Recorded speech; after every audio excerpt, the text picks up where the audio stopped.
Hello दोस्तों, मैं हूं आपके साथ तनिष्का शर्मा और आज हमारे साथ मौजूद है एक बहुत ही नामी कास्टिंग डायरेक्टर जो कि अपने काम और टैलेंट के लिए जाने जाते हैं। आज हमें मौका मिला है इनसे बात करने का और कास्टिंग के कुछ एस्पेक्ट्स जानने का, जिसकी वजह से एस्पायरिंग एक्टर्स को बहुत मदद मिलने वाली है। अभिषेक जी, आपका बहुत बहुत धन्यवाद हमारे साथ जुड़ने का और अपना कीमती समय निकालने का। Thank you, Taniska, for inviting me. सबसे पहले तो मैं आपसे ये जानना चाहती हूँ कि इंडस्ट्री में आपकी शुरुआत कैसे हुई और आपने कास्टिंग फील्ड कैसे चुनी? Actually, by the time I passed class 12, I knew for sure that I wanted to become an actor. So एक दिन मैंने अपने डैड से कहा कि मुझे एक्टर ही बनना है। तो उस समय डैड ने कहा कि एक्टिंग प्रोफेशन जो है बहुत अनश्योरिटी होता है, तो या तो सीए बन जा, या तो डॉक्टर बन जा, या तो फैमिली बिजनेस है उसे संभाल ले। सो उस समय मैं अपने डैड को कन्विंस नहीं कर पाया, और उसके बाद मैंने सोचा कि let's do grades. So I started my grads, but by the time I was in my second year, I dropped out the college and I made my mind कि मुझे बनना तो एक्टर ही है.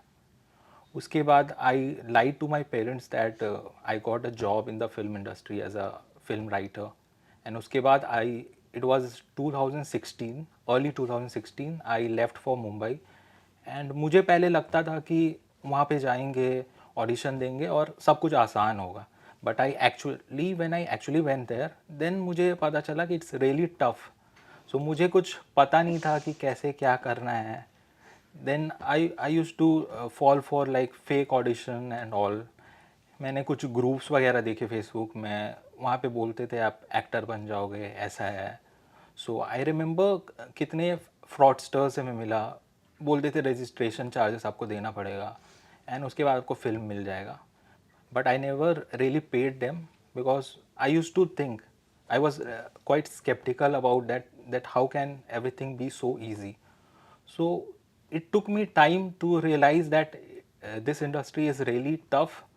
So उसके बाद I figure out that there are some genuine casting agency in Aram Nagar, in Mahda, Four Bungalow side.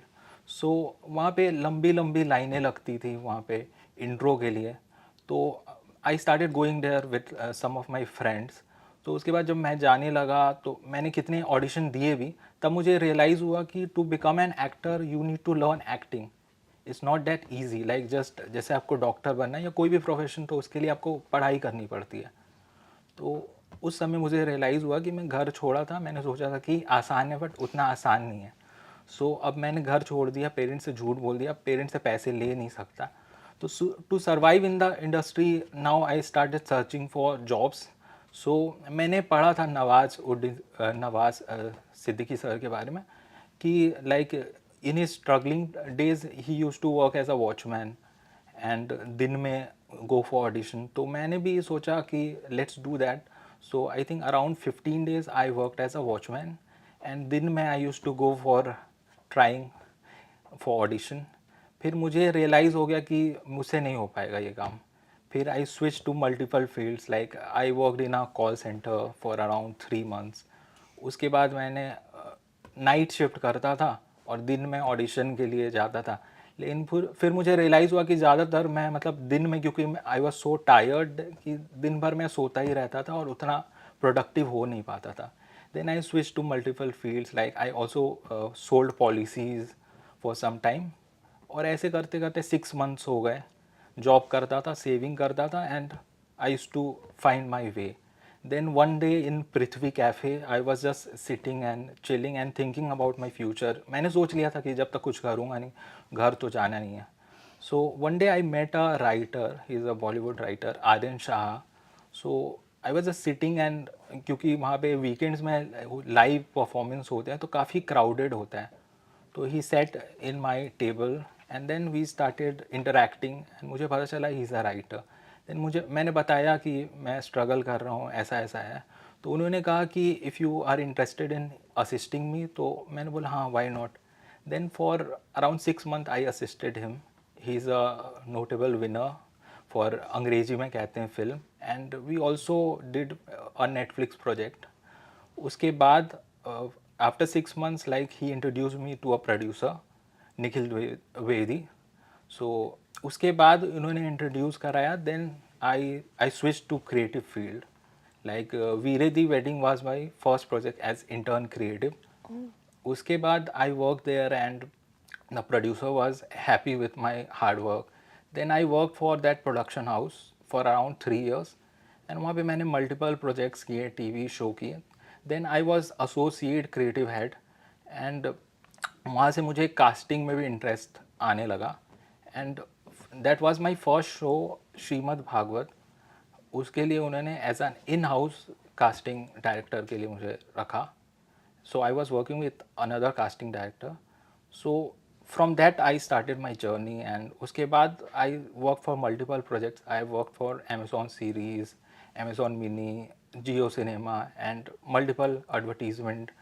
So that's how I started my journey. As a casting director तो आपका काम सबने ही देखा है. मैं ये जानना चाहती हूँ कि कास्टिंग के दौरान ऐसी क्या चीज़ है जो आपको बहुत एक्साइट करके रखती है.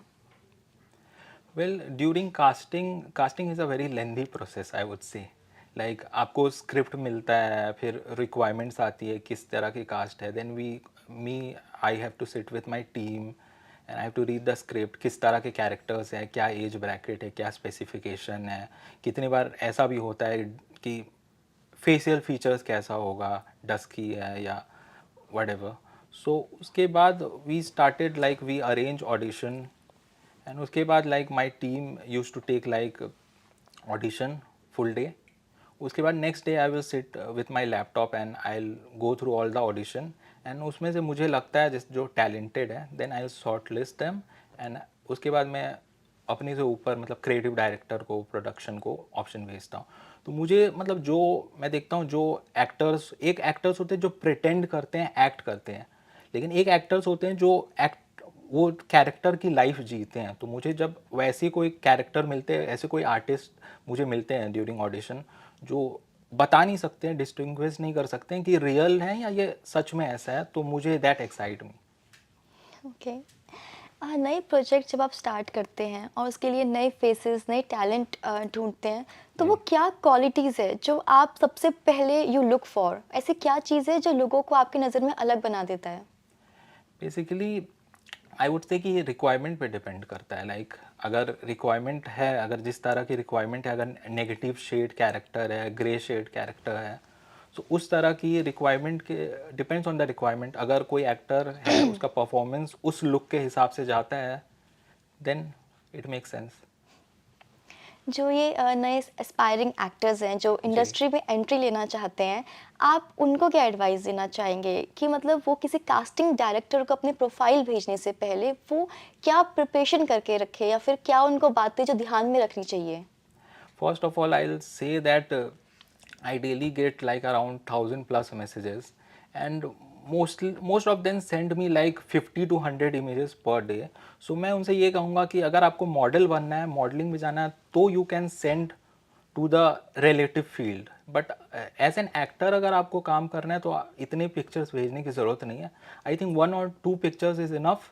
एंड ऑडिशन आपका कितना वेरिएशन हो सकता है, 2-3 audition variation, 1-2 pictures is enough and without filter. That's it. जैसे एस्पायरिंग एक्टर्स हैं उनको जी. फेक कास्टिंग कॉल्स भी बहुत आती है जी, बहुत. और अभी आपने भी डिस्कस करी थी ये बात. जी. तो मैं जानना चाहती हूँ कि ऐसी कौन सी बात है जो उनको ध्यान में रखनी चाहिए जब वो किसी से डील कर रहे हैं. फर्स्टली ऐसा इंडस्ट्री में मैं कहना चाहूँगा कि अगर आप बाहर आउटसाइडर हो तो आपको 80% आपको उस तरह के लोग मिलेंगे जो फेक कास्टिंग डायरेक्टर होंगे. बट इसमें रेड फ्लैग आपको ऐसे पता चलेगा अगर कोई कास्टिंग वाला है, अगर कोई कास्टिंग डायरेक्टर है या कास्टिंग कोऑर्डिनेटर है, अगर कहता है कि आपको मैं काम दिलाऊंगा, आप मुझे इतने फ़ीस दे दो, या रजिस्ट्रेशन फ़ीस के नाम से या फिर आर्टिस्ट कार्ड के नाम से अगर मांगता है, तो 90% ऑफ द टाइम फेक है. आर्टिस्ट कार्ड एक्चुअली रिक्वायर्ड नहीं है, ये फेक जो होते हैं. तो इससे आप समझ सकते हो. और जहाँ तक मोस्टली हैं कोई रजिस्ट्रेशन चार्जेस नहीं करते. मैंने कभी चार्ज नहीं किया है. I know 1-2 big casting directors. Like I know a ma'am, she is in the industry for 20 years. So she charges a minimal fee because she runs the website and उन्हें data manage करना पड़ता है. That's why. But mostly no one charges. So अगर आपसे अगर कोई charge भी करता है तो आप उसके बारे में सर्च करो कि जेन्युइन है, इसने क्या किया है, फाइंड आउट ऑन गूगल या फिर IMDb पे चेक करो, देखो क्रेडिट्स, देखो उन्होंने क्या किया है, किस लिए चार्ज कर रहा है, ऑफिस कहाँ पे है, डू योर रिसर्च। या इंडस्ट्री में नेपोटिज्म के बारे में आपके क्या व्यूज़ हैं? Good question. Actually nepotism was always there and it will always be Yeah. There. उसका कुछ कह नहीं सकते हैं। आपको एक एग्जांपल दे रहा हूँ, जैसे कि suppose your dad has a is running a business, right? तो डेफिनेटली वो चाहेगा कि मेरी डॉटर या मेरा सन है वो मेरा अंपायर हैंडल करे। सो नेपोटिज्म तो रहेगा ही, बट इसमें ये कह सकते हैं कि if you are talented you will make your way out. Like Rajkummar Rao है, आयुष्मान खुराना है, नवाज सर हैं। Yeah. So if you are talented then nobody can stop you. आप अपने कास्टिंग प्रोसेस में फेयरनेस और ट्रांसपेरेंसी कैसे जी। मेंटेन करते हैं, खासकर उस इंडस्ट्री में जहाँ पे फेवरेटिज्म को इतना क्रिटिसाइज किया जाता है? Well this is a tricky question. See, अगर डिपेंड करता है, लाइक अगर कोई मूवी है सो एट द एंड वही होगा जो प्रोड्यूसर चाहते हैं, क्योंकि if someone is putting their money, so of course वो देखेंगे कि मुझे रिटर्न कैसे आएगा। सो बेसिकली इसलिए वो चाहते हैं कि थोड़े से पॉपुलर एक्टर्स हो जाएं जिन पे हम पैसे लगाएं। तो थोड़ा ट्रिकी है, but we can't do anything about it. आप अपने upcoming Jio cinema OTT film and Jio के बारे में कुछ बताना चाहेंगे? मैं कुछ रिवील तो नहीं करना चाहूँगा स्पॉइलर, बट हाँ थोड़ा अलग कंसेप्ट का मूवी है। इट वाज, ऑडियंस ऑडियंस इससे क्या एक्सपेक्ट कर सकती है? आपको थोड़ा अलग लगेगा। जैसे कि आपने एहसास को देखा है, she is a comic type Babli kind of girl, ज़्यादातर कॉमिक रोल करती है, बट इस तरह इसमें मतलब उनका परफॉर्मेंस काफ़ी अलग है। सो आप देख सकते हैं। कास्टिंग प्रोसेस के दौरान आपको ऐसे कौन से चैलेंजेस है जो फेस करने पड़ते हैं? Challenges usually most of the time तो कास्टिंग में ऐसा मुझे इशू नहीं होता है, क्योंकि there it's a lengthy process. But ऐसा अगर कोई कैरेक्टर हो गया, अगर कोई भी टीवी शो हो गया, वेब सीरीज़ हो गया, मूवी हो गया, अगर उसका लीड की कास्टिंग करना हो, जैसे मेन फेस, तो उस समय चैलेंजेस आता है। उस समय कितनी बार सेवरल मंथ्स भी लग जाते हैं to finalise them. At the end it's keep on going, मतलब करते रहते हैं। वी सेंड वी प्रोसेस होता है कास्टिंग का, कुछ फिगर आउट करते हैं, शॉर्ट लिस्ट करते हैं, फिर प्रोडक्शन को भेजते हैं, फिर प्रोड्यूसर के हाथों में होता है फाइनल करना। और कितनी बार ऐसा भी होता है कि प्रोड्यूसर भी सजेस्ट कर सकता है कि इसे ट्राई करके देखते हैं। इंडस्ट्री में जो एस्पायरिंग एक्टर्स हैं, जो अपना जी। मार्क बनाना चाहते हैं, अपना नाम बनाना चाहते हैं, आप उनको एक क्या फाइनल वर्ड्स ऑफ विजडम देंगे? मैं कहना चाहूँगा कि believe in your self and think big. अगर आप बड़ा सोच सकते हो और खुद पे विश्वास कर सकते हो, तो मे बी आज नहीं, कल नहीं, बट एक टाइम ऐसा आएगा जब आप you will make it. Thank you so much Abhishek ji, अपना थैंक यू। टाइम देने के लिए, और आपसे बात करके बहुत अच्छा लगा, बहुत कुछ सेम, जानने के लिए मिला। Same here. Thank you so much for thank you. Joining us. वाकई अभिषेक जी से बात करके बहुत अच्छा लगा। इंडस्ट्री के बारे में, उनके एक्सपीरियंसेस के बारे में बहुत कुछ जानने को मिला, और मैं उम्मीद करती हूँ कि जो एस्पायरिंग एक्टर्स हैं उनको भी इससे बहुत मदद मिलेगी। मैं तनिष्का शर्मा, जी न्यूज़ से आपके साथ बनी रहूँगी ऐसी और भी इंटरव्यूज़ के साथ।